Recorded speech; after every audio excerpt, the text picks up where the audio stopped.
Assalamualaikum semuanya. Apa kabar kalian? Semoga dalam keadaan sehat dan dilancarkan rezekinya oleh Allah. Amin ya robbal alamin. Pada suatu hari Abu Nawas singgah di rumah kenalannya, seorang Yahudi. Di sana tengah berlangsung permainan musik yang meriah. Banyak orang yang menonton sehingga suasana begitu meriah. Semua tamu yang hadir terlibat dalam permainan musik indah itu, termasuk Abu Nawas yang baru saja masuk. Ada yang bermain kecapi, ada yang menari-nari, dan sebagainya. Semuanya bersuka cita. Ketika para tamu sudah kehausan, tuan rumah menyuguhkan kopi kepada para hadirin. Masing-masing mendapat secangkir kopi, termasuk Abu Nawas. Ketika Abu Nawas hendak meminum kopi itu, ia ditampar oleh si Yahudi. Namun karena sudah terlanjur larut dalam kegembiraan, hal itu tidak ia hiraukan dan diangkatnya lagi cangkirnya, tapi lagi-lagi ditampar. Ternyata tamparan yang diterima oleh Abu Nawas pada malam itu cukup banyak, sampai acara selesai sekitar pukul 2 dini hari. Di tengah jalan baru terfikir oleh Abu Nawas, jahat benar perang Yahudi itu, main tampar saja. Kelakuan seperti itu tidak boleh dibiarkan berlangsung di Baghdad. Tapi apa dayaku hendak melarangnya, pikirnya dalam hati. Aku ada akal, gumam Abu Nawas selanjutnya. Keesokan harinya Abu Nawas menghadap Raja Harun al-Rasyid di istana. Tuanku, ternyata di negeri ini ada suatu permainan yang belum pernah hamba kenal. Sangat aneh, lapor Abu Nawas. Di mana tempatnya? Tanya Baginda Raja. Di tepi hutan sana, Baginda, kata Abu Nawas. Mari kita lihat, ajak Baginda Raja. Nanti malam kita pergi berdua saja dan tuanku memakai pakaian santri, ucap Abu Nawas. Setelah sholat isya, maka berangkatlah Baginda dan Abu Nawas ke rumah Yahudi itu. Ketika sampai di sana, kebetulan si Yahudi sedang asik bermain musik dengan teman-temannya. Maka Baginda Raja pun dipersilakan duduk. Ketika diminta untuk menari, Baginda Raja menolak sehingga ia dipaksa dan ditampar pipinya kanan kiri. Sampai di situ Baginda baru sadar bahwa ia telah dipermainkan oleh Abu Nawas. Tapi apa daya, ia tak mampu melawan orang yang sebanyak itu. Maka menarilah Baginda sampai keringat membasahi seluruh tubuhnya yang gendut itu. Setelah itu barulah diedarkan kopi kepada semua tamu. Dan melihat hal itu, Abu Nawas meminta izin untuk keluar ruangan dengan alasan akan pergi ke kamar mandi untuk kencing.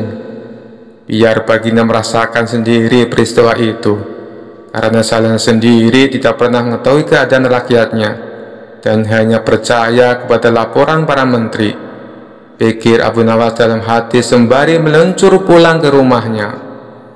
Tatkala hendak mengangkat cangkir kopi ke mulutnya, Baginda Raja ditampar oleh si Yahudi itu. Ketika ia hendak mengangkat kopi cangkirnya lagi, ia pun terkena tamparan lagi, begitu seterusnya, hingga Baginda Raja belum pernah mencicipi barang sedikit pun kopi yang disuguhkan. Pada pagi harinya, setelah bangun tidur, Baginda Raja Harun al-Rasyid memerintahkan seorang pelayan istana untuk memanggil Abu Nawas. Wahai Abu Nawas, baik sekali perbuatanmu tadi malam. Engkau biarkan diriku dipermalukan seperti itu, kata Baginda Raja. Mohon ampun wahai Baginda Raja. Pada malam sebelumnya, hamba telah mendapat perlakuan yang sama seperti itu. Apabila hal itu hamba laporkan secara jujur, pasti Baginda tidak akan percaya. Dari itu, hamba bawa Baginda ke sana agar mengetahui dengan kepala sendiri perilaku rakyat yang tidak senonoh itu, jawab Abu Nawas membela diri. Baginda Raja tidak dapat membantah ucapan Abu Nawas. Lalu disuruhnya beberapa pengawal untuk memanggil si Yahudi itu. "Wahai Yahudi, apa sebabnya engkau menampar aku tadi malam?" tanya Baginda Raja marah. "Wahai tuanku, sesungguhnya hamba tidak tahu jika malam itu adalah tuanku. Jika sekiranya hamba tahu, hamba tidak akan berbuat seperti itu," jawab si Yahudi membela diri. Apa daya, pembelaan Yahudi itu tidak disetujui oleh Baginda Raja, karena menampar orang termasuk perbuatan maksiat, dan Baginda harus mengambil tindakan tegas karenanya. "Sekarang terimalah pembalasanku," kata Baginda Raja. "Ampunilah hamba tuanku," ucap si Yahudi. Segera saja Baginda memerintahkan para prajurit untuk memasukkan si Yahudi ke dalam penjara. Sejak saat itu, Raja Harun al-Rasyid amat memperhatikan rakyatnya. Ia berterima kasih atas laporan yang diberikan oleh Abu Nawas tersebut. Kisah selanjutnya. Suatu hari, Raja didatangi oleh orang miskin yang mengadukan suatu masalah. "Apa masalahmu, Tuan? Cobalah ceritakan padaku," kata Baginda Raja. "Nama saya Abu Sukun, orang miskin. Di sebelah rumah saya adalah orang kaya. Orang kaya itu menyuruh saya membayar uang, karena saya dituduh telah mencium bau makanannya tanpa izin. Bagaimana saya bisa menghindari bau makanannya, sementara rumahnya bersebelahan dengan rumah saya, tuanku," kata Abu Sukun. "Apakah Anda sudah membawa kasus ini ke pengadilan?" tanya Baginda Raja. "Sudah, tuanku. Namun hakim telah menghukum saya untuk membayar 100 dinar atas permintaan orang kaya itu. Saya tidak punya uang untuk membayar sebanyak 100 dinar. Orang miskin seperti saya, dari mana saya bisa mendapatkan uang sebanyak itu?" jawab Abu Sukun dengan sedih. "Jika hakim telah mengambil keputusan, itu artinya kamu bersalah dan harus membayar dendanya," kata Baginda Raja. Tiba-tiba Abu Nawas berbisik kepada Raja. Raja mengangguk tanda setuju dengan Abu Nawas. "Besok saya akan pergi ke pengadilan untuk meminta masalah ini agar dibicarakan lagi, supaya mendapat keadilan," kata Baginda Raja.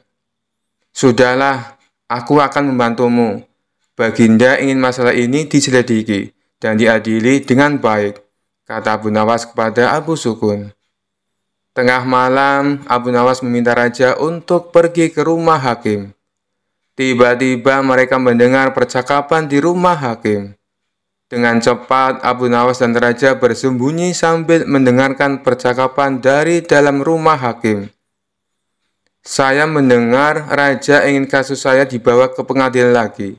Ini uang 100 dinar saya berikan pada Anda, agar kasus ini saya menangkan," kata si kaya. Raja pun terkejut dan marah.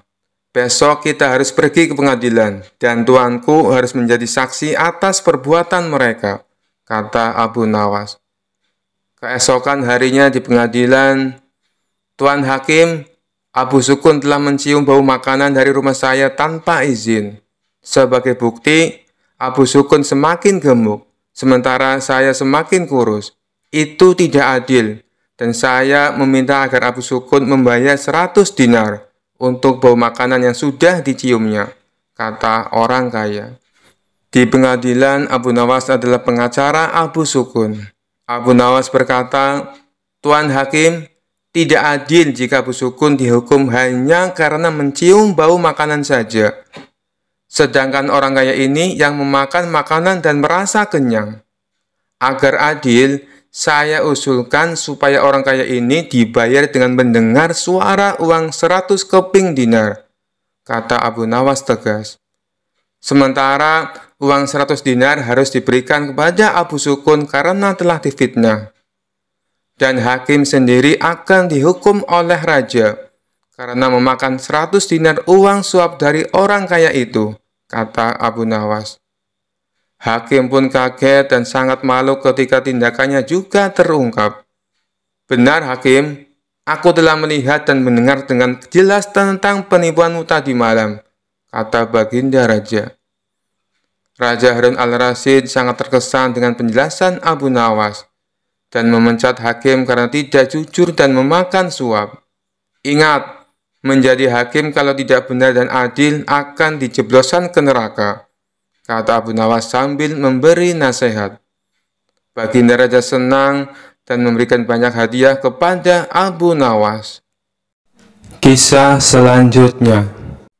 Cerita Abu Nawas ini bermula dari adanya ketua perampok yang terkenal sadis dan kejam. Ia mempunyai puluhan anak buah yang juga tidak kalah sadisnya. Mereka kerap melakukan aksi di tengah gurun pasir yang gersang jauh dari pemukiman penduduk. Bagi siapa saja yang melewati daerah kekuasaannya, maka akan bernasib sial, terutama rombongan kabilah yang membawa barang dagangan. Apabila ada yang berani menolak atau melawan saat dirampok, gerombolan perampok tersebut tidak segan-segan membunuhnya. Suatu ketika, Tuan Hamid berencana pergi ke negeri seberang untuk membawakan pesanan, yakni sebuah perhiasan emas. Namun ia ragu melakukannya, sebab harus melewati gurun pasir yang merupakan kawasan komplotan perampok sadis tersebut. Tuan Hamid pun bingung dengan situasi yang dialami, sementara ia harus mengirim emas pesanan secepatnya. Setelah merenung agak lama, terlintas di benaknya sosok Abu Nawas. "Semoga saja dia bisa membantuku," pikir Tuan Hamid. Dia lantas pergi menemui Abu Nawas. Sesampainya di rumah Abu Nawas, Tuan Hamid lalu mengungkapkan permasalahannya. "Wahai Abu Nawas, aku bingung dengan situasi yang sedang aku alami. Barangkali kamu bisa membantuku," ujar Tuan Hamid. "Masalah apa yang membuatmu bingung?" tanya Abu Nawas. "Begini Abu Nawas, besok aku harus mengirim perhiasan emas ke negeri seberang. Tapi aku takut karena harus melewati gurun pasir yang menjadi tempat komplotan perampok sadis. Aku dengar siapapun yang melewati daerah itu pasti hartanya dirampok sampai ludes. Kalau menolak akan dibunuh," ucap Tuan Hamid. "Menurutmu apa yang harus aku lakukan?" tanya Tuan Hamid mengimbuhkan. Sejenak Abu Nawas terdiam. Dalam hati ia berkata, "Mereka memang perampok yang sadis. Aku dengar tidak ada yang bisa selamat melewati daerah itu, kecuali dengan pertolongan Allah Subhanahu wa Ta'ala." "Ya sudah, begini saja Tuan Hamid, aku akan membantumu. Biarkan aku yang melakukan tugas itu," ucap Abu Nawas. "Maksudmu, kau yang akan mengantar emasnya?" tanya Tuan Hamid. "Benar Tuan Hamid, itu pun kalau Tuan mengizinkan," jawab Abu Nawas. "Tentu saja Abu Nawas, aku justru berterima kasih. Kalau kau berhasil menjalankan tugas ini, akan aku beri hadiah," kata Tuan Hamid kegirangan. Singkat cerita, berangkatlah Abu Nawas membawakan emas Tuan Hamid. Dia ikut rombongan kabilah besar yang sama-sama menuju negeri seberang. Saat tengah malam tiba, sampailah mereka di tengah gurun pasir yang merupakan daerah komplotan perampok sadis. Dari kejauhan, Abu Nawas melihat ada gubuk kecil yang dihuni oleh satu orang. Maka terlintaslah di benaknya sebuah ide untuk menyelamatkan emas yang dibawa. "Sebelum dihadang para perampok, lebih baik aku titipkan emas ini kepada orang penghuni gubuk itu," pikir Abu Nawas. Ia pun segera memisahkan diri dari rombongan dan berjalan menuju gubuk itu. "Kawan, bolehkah aku menitip garang ini sebentar?" tanya Abu Nawas. Orang penghuni gubuk itu menjawab, "Oh, silakan, taruh saja di dalam." Setelah menitipkan emas, Abu Nawas lalu mengejar rombongannya dan kembali berjalan bersama para kabilah. Tidak lama kemudian, tiba-tiba komplotan perampok muncul menghadang dengan pedang terhunus di tangannya. "Serahkan semua barang kalian, jangan ada yang tersisa.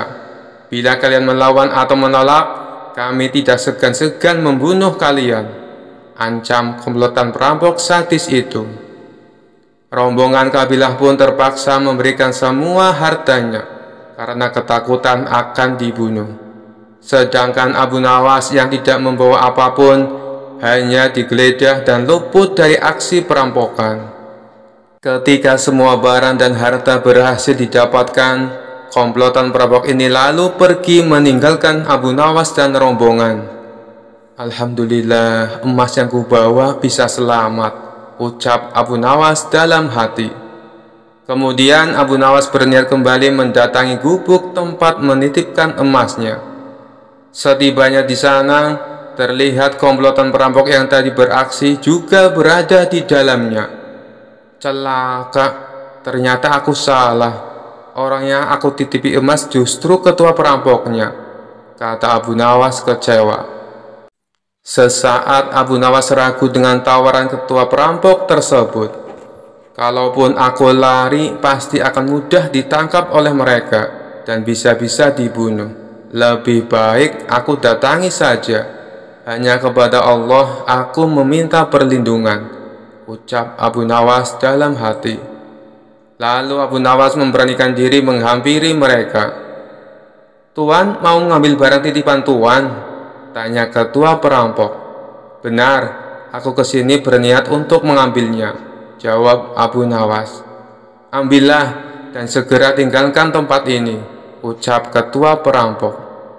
Abu Nawas sempat terkejut dan heran dengan ucapannya. Tidak ingin menyia-nyiakan waktu, Abu Nawas segera mengambil emas titipannya dan pergi meninggalkan tempat itu. Saat Abu Nawas berjalan menjauh, sayup-sayup mendengar percakapan para komplotan perampok tersebut. "Kenapa Tuan membiarkan orang asing itu mengambil hartanya?" tanya salah satu anak buah. Sang ketua perampok menjawab, "Orang asing itu telah mempercayaiku, seperti aku mempercayai Allah akan menerima tobatku. Aku hargai kepercayaan orang asing itu agar Allah menghargai kepercayaanku pula." Mendengar hal itu, barulah Abu Nawas tahu bahwa sebenarnya si ketua perampok adalah orang yang ingin bertobat. Kisah selanjutnya diceritakan ada seorang pertapa suci yang ingin menyadarkan Abu Nawas akan tingkah konyolnya. Menurut dia, apa yang dilakukan oleh Abu Nawas tidaklah mencerminkan manusia yang memiliki etika moral kesopanan. Dia juga ingin menunjukkan bahwa keyakinan yang dianutnya selalu mengedepankan etika normal kesopanan.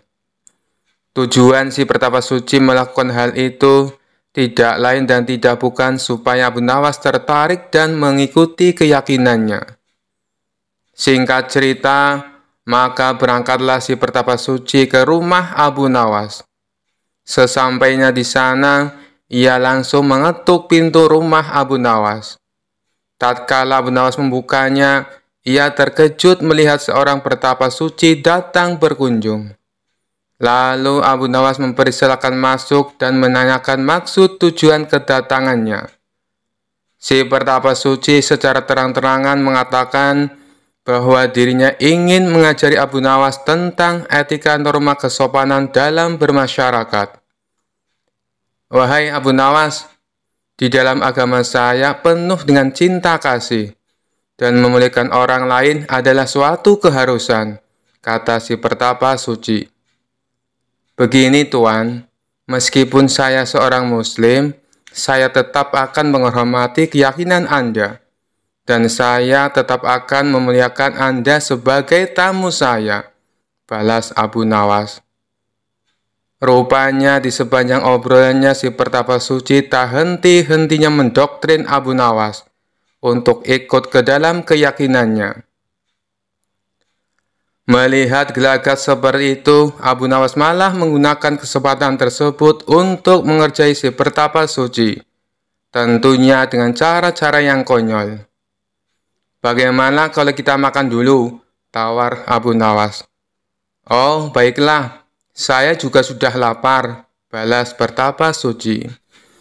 Abu Nawas lalu membawakan 2 piring kosong dan 1 nampan yang berisi 2 daging, di mana kedua daging tersebut yang satu berukuran kecil dan satunya lagi berukuran besar. Kemudian Abu Nawas memberikan piring kosong untuk Pertapa Suci dan untuk dirinya.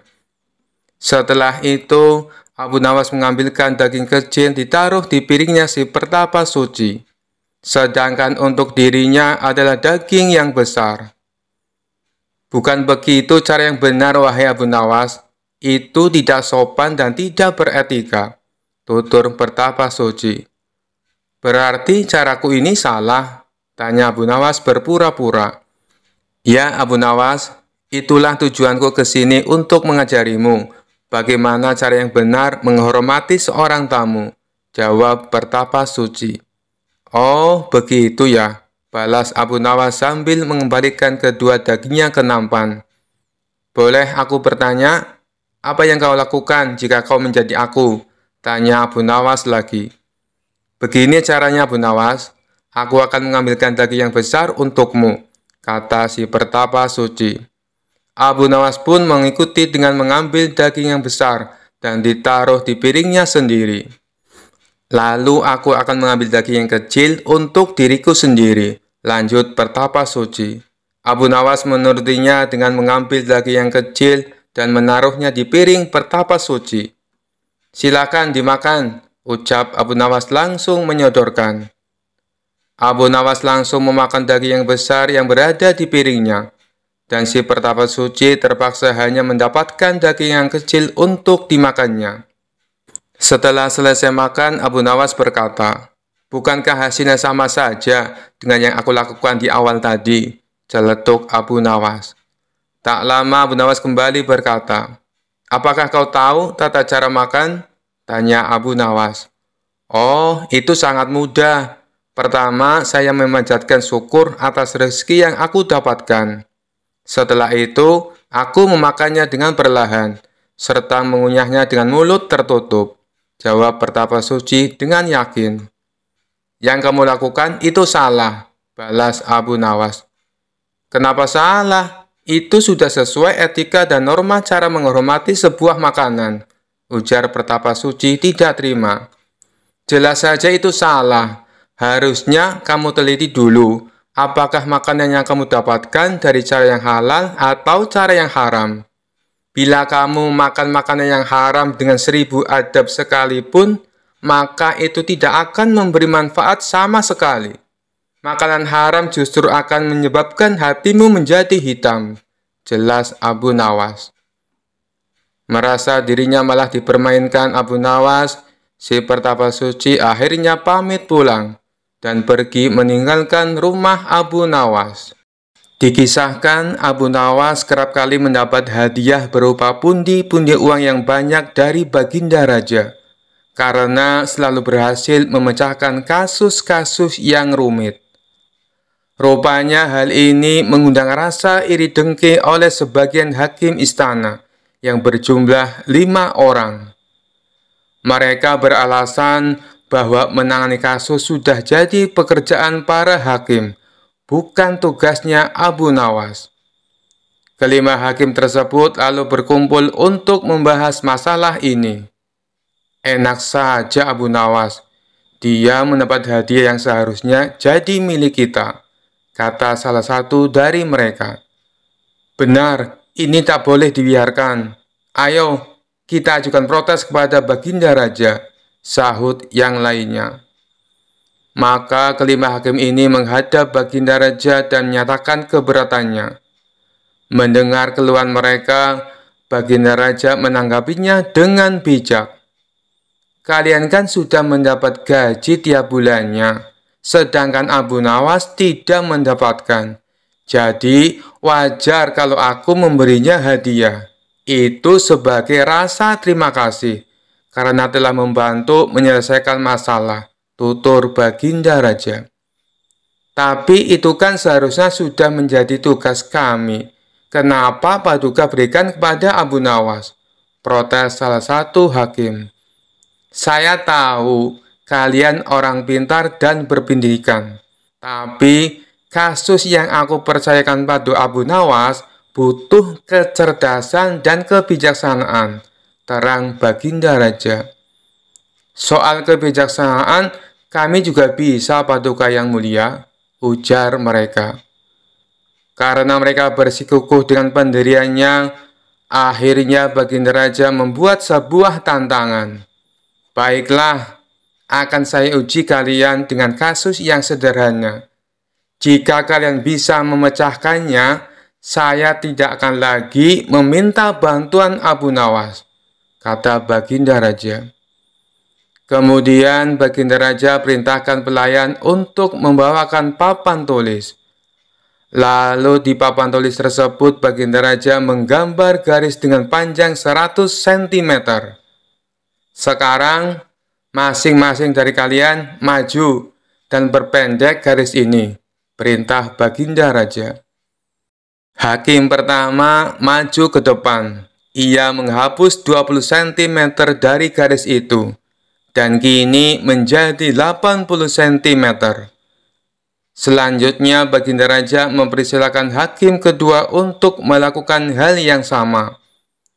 Ia pun menghapus garis sepanjang 20 cm dan garis tersebut kini menjadi 60 cm. Hakim ketiga dan hakim keempat pun maju ke depan. Mereka berdua melakukan hal yang sama hingga garis itu tinggal 20 cm. Tibalah giliran hakim yang kelima. Ia terlihat kebingungan, tak tahu harus bagaimana. Kemudian Baginda Raja bertanya, apakah engkau akan melakukan hal yang sama seperti kawanmu? Kalau demikian, garisnya akan hilang. Padahal yang aku minta perpendek garisnya, bukan menghilangkan garisnya. Tapi kalau hanya menghapus 10 cm, berarti kau telah berbuat tidak adil. Karena keempat kawanmu menghapus 20 cm. Lalu, bagaimana caramu memecahkan masalah ini? Kalau engkau kebingungan, silakan kamu tanya pada keempat kawanmu, ujar Baginda Raja. Kelima hakim tersebut mulai berpikir keras untuk mencari solusinya. Setelah sekian lama berpikir, mereka tak kunjung mendapatkan jawaban. Ampun Paduka yang mulia, kami tidak tahu cara memecahkan masalah ini, kata mereka. Baiklah, kalau kalian sudah menyerah, maka aku akan panggil Abu Nawas kemari. Singkat cerita, datanglah Abu Nawas. Ia lalu diperintah Baginda Raja untuk menyelesaikan masalah yang diberikan kepada 5 hakim tersebut. Tanpa pikir panjang, Abu Nawas langsung melaksanakan perintah Baginda Raja. Ia tidak menghapus garis yang tersisa 20 cm. Akan tetapi, ia menggambar garis yang baru, yang panjangnya 120 cm. Garis tersebut lebih panjang daripada garis yang pertama yang dibuat oleh Baginda Raja. Setelah Abu Nawas selesai dengan tugasnya, Baginda Raja lalu berkata kepada mereka, kalian lihat sendiri kan, bagaimana cara Abu Nawas menyelesaikan masalah untuk membuat garis menjadi pendek. Kalian tak perlu menghapusnya, cukup membuat garis baru yang lebih panjang. Maka garis pertama akan menjadi lebih pendek dengan sendirinya. Mendengar hal itu, kelima hakim tersebut menyadari akan kekeliruannya dan mengakui kecerdasan Abu Nawas akan sifat bijaknya dalam menyelesaikan sebuah masalah. Kisah selanjutnya. Suatu malam, Abu Nawas sedang berjalan di sebuah padang pasir. Tiba-tiba, dia dihadapkan oleh seorang jin yang sangat kuat dan bijaksana. Jin tersebut menyatakan bahwa dia dapat memberikan 3 keinginan kepada Abu Nawas, tetapi dengan syarat bahwa setelah 3 keinginan tersebut terpenuhi, Abu Nawas harus memberikan nyawanya kepada jin tersebut. Abu Nawas meskipun cerdik, merasa khawatir dengan syarat tersebut. Namun dia menerima tawaran jin tersebut dan memberikan 3 keinginan. Keinginan pertama Abu Nawas adalah memiliki kekuasaan yang setara dengan raja. Keinginan kedua adalah memiliki harta yang melimpah. Dan keinginan ketiga adalah memiliki kekuatan untuk mengendalikan waktu. Setiap keinginan Abu Nawas segera terpenuhi, dan dia hidup dalam kemewahan dan kekuasaan. Namun setelah beberapa waktu, Abu Nawas merasa takut akan dekatnya saat untuk memberikan nyawanya kepada jin tersebut. Dengan kecerdikannya, Abu Nawas merencanakan pertemuan terakhir dengan jin di tepi sungai. Dia membawa sebotol anggur dan pura-pura mabuk. Ketika jin datang, Abu Nawas pun berkata, "Sebelum aku memberikan nyawaku, mari kita minum bersama sebagai perpisahan." Jin tersebut setuju dan mereka minum bersama. Abu Nawas terus memberikan pujian kepada jin tentang kebijaksanaannya. Jin yang merasa senang dengan pujian tersebut akhirnya jatuh mabuk. Saat jin tertidur, Abu Nawas mengikatnya dengan rantai yang sebelumnya disiapkan. Ketika jin sadar, dia menyadari bahwa dia telah tertipu. Abu Nawas dengan cepat mengucapkan 3 kalimat bismillah dan menyuruh jin kembali ke tempat asalnya. Dengan kecerdikan Abu Nawas, dia berhasil melepaskan diri dari perjanjian berbahaya dengan jin dan memenangkan pertarungan tanpa kehilangan nyawanya. Sekian dulu perjumpaan kita kali ini. Sampai bertemu lagi di kisah-kisah selanjutnya. Terima kasih yang sudah subscribe dan setia menonton channel ini. Wassalamualaikum warahmatullahi wabarakatuh.